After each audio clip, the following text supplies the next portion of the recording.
યુવા કોંગ્રેસ દ્વારા Pakistan high commission સામે આતંકવાદના વિરોધમાં ઉગ્ર પ્રદર્શન કરાયું।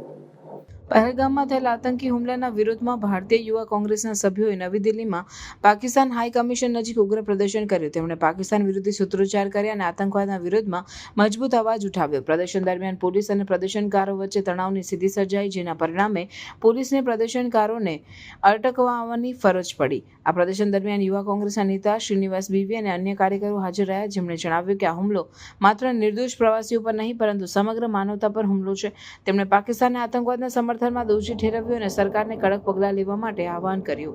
પ્રદર્શન દરમિયાન પોલીસ અને પ્રદર્શનકારો વચ્ચે તણાવની સ્થિતિ સર્જાઈ, જેના પરિણામે પોલીસને પ્રદર્શનકારોને અટકાવવાની ફરજ પડી। આ દરમિયાન કેટલાક કાર્યકરોને અટકાયત કરવામાં આવ્યા અને તેમને નજીકના પોલીસ સ્ટેશનમાં લઈ જવામાં આવ્યા। પોલીસે જાહેર વ્યવસ્થાની જાળવણી માટે આ પગલાં લીધા।